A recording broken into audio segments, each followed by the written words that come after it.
मणिकर्णिका घाट से होकर हम इस समय गुजर रहे हैं और सचमुच में जो सारे के सारे घाट हैं उनका स्वरूप ही देखिए कहां कहां तक आपको अभी जैसे जैसे चल रहे हैं आप हमारे साथ। हाँ बिल्कुल, देखिए यहाँ पे वो स्वरूप भी दिख रहा है। हम पीछे काशी कॉरिडोर के पास पहुंच चुके हैं। तो यही ये विवाद वाली जो बात हम करते हैं, अब ये देखिए ये हम पहुंच गए हैं यहाँ पर जहां से काशी विश्वनाथ के दर्शन के लिए, विश्वेश्वर के दर्शन के लिए हम आगे बढ़ते हैं और उसी के दाहिनी तरफ हो जाता है ज्ञानवापी मस्जिद। जिस जगह को लेकर ये पूर्ण विवाद है वो जगह देखिए, यहां से आप साफ साफ स्पष्ट देख रहे हैं। ये पहले गंगा जी के दर्शन नहीं होते थे इधर से, लेकिन आप गंगा जी में डुबकी लगाइए, आप सीढ़ियों पर चढ़िए और ऊपर जाकर आप हाथ जोड़ लीजिए महादेव के सामने और साथ में आपको काशी विश्वनाथ के साथ साथ ज्ञानवापी मस्जिद भी दिख जाएगा। ज्ञानवापी सब कहते हैं, ज्ञानवापी तो हिंदू नाम है, ये कहां से मस्जिद का नाम है? ये तो बड़े इतिहासकार हमारे साथ बैठे हुए हैं, ये लोग बताएं कैसे हो गया ये? देखिए, मैं कुछ तथ्य लेकर आया हूँ इतिहास का विद्यार्थी और अध्येता होने के नाते। चूंकि आप ज्ञानवापी मतलब ज्ञान का कुआं, जिसको हम ज्ञान तीर्थ भी कहते हैं, ज्ञानोदय भी कहते हैं, मोक्ष तीर्थ भी कहते हैं, जहाँ पे कि ईशान ने अर्थात भगवान महेश ने, संक्षेप जी, तो अभिव्यक्तेश्वर की पूजन करने के लिए त्रिशूल से उनको जल चाहिए था, त्रिशूल से उन्होंने मारा, वहां से गंगा जल का तीर्थ गंगा जल निकला, तो उसको जो उनका पान करते हैं उनको मुक्ति मिलती है, इसलिए उसके मुक्तेश्वर भी कहा जाता है। और इसके जो प्रमाण मिलते हैं अभिव्यक्तेश्वर और विश्वेश्वर के, तो आप राजघाट से जहाँ से हम लोग चले, वहां से जब उसका उत्खनन हुआ, उत्खनन से गुप्तकालीन शिलिंग मिले, जिसपे लिखा, जिसपे अंकन है, त्रिशूल है, वृषभ है, परशु है। वृषभ गंगा के लक्षण है, जिसपे लिखा अभिमुक्तेश्वर। 8वीं शताब्दी ईस्वी के असली अभिमुक्तेश्वर, 8वीं और 9वीं शताब्दी के अभिमुक्तेश्वर भट्टारक, जो इसकी प्राचीनता को भी दर्शाते हैं और इसके प्रामाणिकता को भी सिद्ध करते हैं। तो ये सारी बातें भी कही गई होंगी, उसके बाद बल मिला क्या? जी, बल क्या मिलेगा इस चीज का?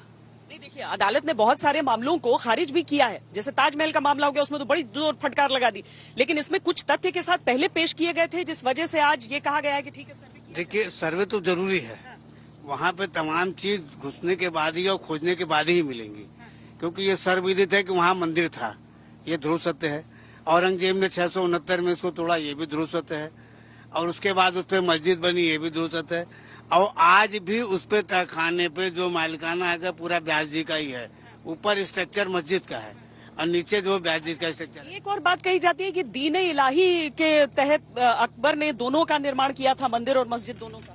भाई दीन इलाही ये पूर्णतः गलत है। 8 अगस्त 1669 को औरंगजेब ने तोड़ा, जिसका मैं साक्षात प्रमाण ये दे रहा हूँ। कब की तस्वीर? ये है तो 1970 का। ये हमारा भव्य देवाधिदेव महादेव मंदिर का तोड़ा गया, ये औरंगजेब ने तोड़ा। एक फोटो नहीं बल्कि कई फोटो हम दिखा देते हैं।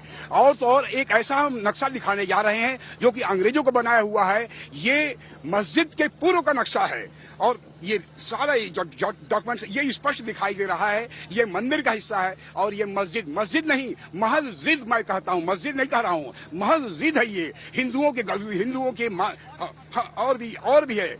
ये देखिए, ये साफ जो ये लग रहा है, ये मस्जिद है और ये मस्जिद है। और तो और ये देखिए, यहाँ पर जो है ये मस्जिद और ये सामान्य ये आरएसएस की शाखा लगी हुई यहाँ पर देखिए। चूंकि यह मार्ग साल में ये 1970 के पहले की बात बता रहे हैं। ये सामान्य मार्ग हुआ करता था, जिसमें आना जाना सभी लोग आया जाकर, कोई रोक नहीं था। और दूसरी चीज जो है ये देखिए सारे, और यहाँ पर यही श्रृंगार गौरी है, ये गिराया गया और यहीं पर श्रृंगार गौरी का जो है चबूतरा, जहाँ लोग दर्शन पूजन का अधिकार करते हैं। एक और नक्शा हम दिखाना चाहते हैं। साथ में आप नक्शा निकालिए, ये दशाश्वमेध घाट, जहाँ पर आप टीवी पर भी देख के हाथ जोड़ सकते हैं, क्योंकि इसमें सबकी आस्था रहती है, जो काशीवासी हैं सबकी आस्था रहती है दशाश्वमेध घाट पर। गंगा आरती का ये समय, गंगा जी पूरे क्षेत्र को देखिए सींचती हुई निकलती हैं, अपना प्यार लुटाती हुई निकलती हैं।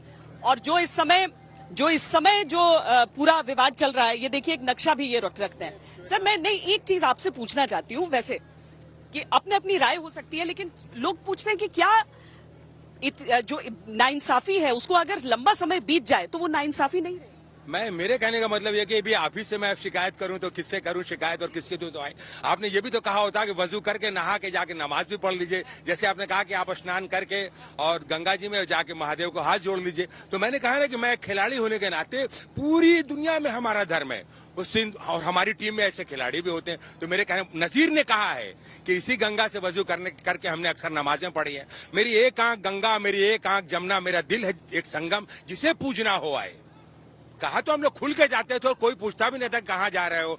लोग मंदिर में भी चले जाते थे। लग रहा है समय बदल रहा है। देखिए, जैसे ये कहे वजू की बात, उसी मंदिर में, उसी मस्जिद में जो है ऊपर जो है वजू करने के लिए है और पैर होते हैं और उसी से क्षमा करिए उसी के नीचे तहखाना है, उस पर से पानी छूता है हमारे देवादिदेव महादेव शिवलिंग जो बिखरे हुए। हम 1964 में मानी व्यास जी हमको ले गए थे, आपके पूर्वज हमको ले गए थे, हम देखे। तो खुलेगा, ये दिखाइए ना। ये देखिए ना, अंग्रेजों के समय हम अंग्रेज, इसमें कहीं मस्जिद आपको दिखाई नहीं पड़ रहा है। ये 8 स्तंभ जो है, ये यश ऐश्वर्य मंडप, नंदी मंडप से पूरे के पूरे यह मंडप है। और इसी मंडप में जो ध्वंस किया गया 8 अगस्त 1669 में श्रृंगार मंडप, श्रृंगार माने श्रृंगार की देवी, सुहाग की देवी, सुहाग माने पार्वती की देवी, शक्ति की पूजा अर्चना करने के बाद ये जो है शिवलिंग शिव जी के दर्शन करना पड़ता है। इसके बाद फिर अंग्रेज 1933 दीन मोहम्मद में जो मुकम्मल ये दाखिल किया गया। इस वर्ष का नक्शा दिखा। हाँ, ये दीन 1933 का ये है। ये दीन मोहम्मद ने इसी नक्शे में दाखिल के। ये देखिए मस्जिद का हिस्सा है। ये देखिए लिखा जामा मस्जिद जो जमा है।